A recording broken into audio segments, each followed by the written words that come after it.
जय हिंद। आज के वीडियो में आप लोगों को बताऊंगा सामाजिक विज्ञान के महत्वपूर्ण प्रश्न। जो 20 प्रश्न है ये लगातार 10 सालों से आ रहे हैं और कुछ एनसीईआरटी पैटर्न पर भी आधारित हैं। ये प्रश्न जो आप लोग पढ़ लेंगे तो अच्छे नंबर स्कोर कर सकते हैं। चलो शुरू करते हैं। सबसे पहला प्रश्न है, राष्ट्रवाद का प्रारंभ किस देश से हुआ? तो राष्ट्रवाद का प्रारंभ फ्रांस से हुआ। कहाँ से? फ्रांस से हुआ। और अगला है, यंग इटली सोसाइटी का संस्थापक कौन था? तो ये मेजिन था। यंग इटली सोसाइटी का जो संस्थापक था वो मेजिन था। ये 2 नंबर के पूछे भी जा सकते हैं और 1 नंबर का भी पूछा जा सकता है। और अगला है, नारीवाद क्या है? तो नारीवाद स्त्री पुरुष को सामाजिक, आर्थिक एवं राजनीतिक समानता की सोच के आधार पर महिलाओं के अधिकारों और हितों का बोध नारीवाद कहलाता है। मतलब स्त्री पुरुष को सामाजिक हो चाहे आर्थिक हो चाहे राजनैतिक हो, सभी समानताओं की सोच के आधार पर ही महिलाओं के अधिकारों और हितों का बोध ही नारीवाद कहलाता है। मतलब चाहे सामाजिक हो चाहे आर्थिक हो चाहे राजनीतिक, सभी में समानता की सोच के आधार पर महिलाओं को जो अधिकार होते हैं और उनके हितों का ही बोध नारीवाद कहलाता है। और अगला क्वेश्चन है, ये आप लोग तैयार कर लें अच्छी तरीके से। 99% ये पूछे जा सकते हैं एग्जाम में। अगला है, सविनय अवज्ञा आंदोलन की शुरुआत किस महत्वपूर्ण घटना के साथ की गई? तो सविनय अवज्ञा आंदोलन की शुरुआत नमक कानून तोड़कर शुरुआत की गई। जो इनकी और सन इसका था 1930 ईस्वी में। और किसने सविनय अवज्ञा आंदोलन शुरू किया था? तो महात्मा गांधी ने। इसमें बहुत सारे क्वेश्चन बन जाते हैं। मतलब सविनय अवज्ञा आंदोलन की शुरुआत किस कानून के महत्वपूर्ण घटना के साथ हुई? नमक कानून तोड़कर।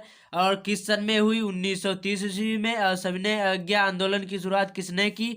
तो महात्मा गांधी ने की। और अगला क्वेश्चन है, रॉलेट एक्ट क्या था? तो रॉलेट एक्ट 1919 ईस्वी में पारित एक ऐसा कानून था।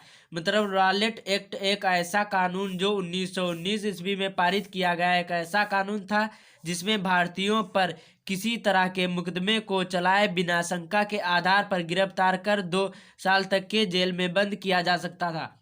मतलब 1919 ईस्वी में जब देश आज़ाद भी नहीं हुआ था तब एक ऐसा एक्ट कानून मतलब बनाया गया था जिसमें भारतीय पर किसी भी तरह के मुकदमे को चलाए बिना शंका के आधार पर भी गिरफ्तार किया जा सकता था और 2 साल की सजा भी सुनाई जा सकती थी। और अगला प्रश्न है, असहयोग आंदोलन कब और कहाँ क्यों वापस लिया गया? मतलब असहयोग आंदोलन कब और क्यों वापस लिया गया?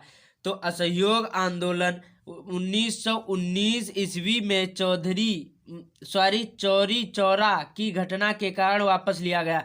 जो चौरी चौरा कांड था 1922 ईस्वी में, उसी घटना के कारण वापस लिया गया था असहयोग आंदोलन। और अगला है क्वेश्चन, संयुक्त राष्ट्र संघ का मुख्यालय कहाँ स्थित है? तो यह न्यूयॉर्क में स्थित है। कहाँ स्थित है? संयुक्त राष्ट्र संघ का मुख्यालय कहाँ स्थित है? जो अमेरिका में न्यूयॉर्क में स्थित है। अगला है क्वेश्चन, अगला है, नई अंतरराष्ट्रीय आर्थिक प्रणाली क्या है? ये एनसीईआरटी पैटर्न पर आधारित है। तो इसका तात्पर्य एक ऐसी व्यवस्था से था जिससे विकासशील देश अपने संसाधनों पर सही मायने में नियंत्रण कर सके, जिससे उन्हें विकास के लिए अधिक सहायता मिले और कच्चे मालों के साथ दाम मिले और अपने तैयार मालों को विकसित देशों में बाजार में बेचने के लिए बेहतर पहुंच मिले।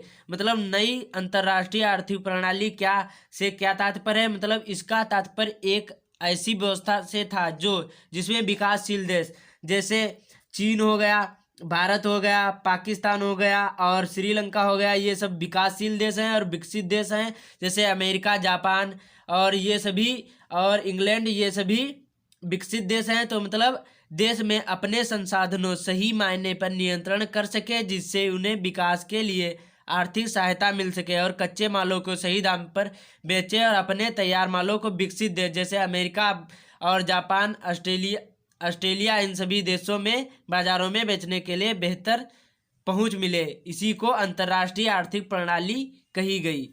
अगला है सवाल, किस राज्य में काली मिट्टी पाई जाती है? तो काली मिट्टी गुजरात में पाई जाती है। अगला है सवाल, भारत में कौन सी मृदाएं पाई जाती हैं? मृदाएं मतलब मिट्टी कौन सी पाई जाती है भारत में? भारत में जलोढ़ मिट्टी पाई जाती है, काली मृदा पाई जाती है, लाल मिट्टी पाई जाती है, पीली मिट्टी पाई जाती है और लेटराइट मिट्टी पाई जाती है, मरुस्थलीय मिट्टी पाई जाती है और वन मृदा मिट्टी। इतनी सारी मिट्टियां पाई जाती हैं भारत में। और अगला सवाल है, प्रश्न है प्रश्न नंबर 11वां, चादर अपर्दन किसे कहते हैं?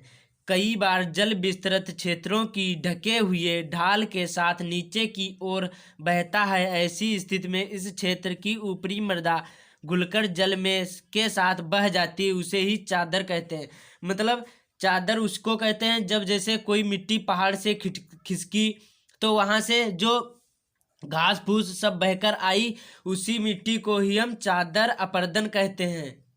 अगला है, टाइगर प्रोजेक्ट किस वर्ष प्रारंभ हुआ? जो टाइगर प्रोजेक्ट है वो 1973 ईस्वी में प्रारंभ हुआ। अगला है, दो संकटापन्न पादपों के नाम बताइए। दो संकटापन्न पादपों के नाम बताइए। मधुका और इनसिगनिस तथा हुबरडिया हेप्टान्यूरोन, ये दोनों संकटापन्न पादप हैं। ये एनसीईआरटी पैटर्न पर आधारित। अगला है, राष्ट्रीय उद्यान किसे कहते हैं?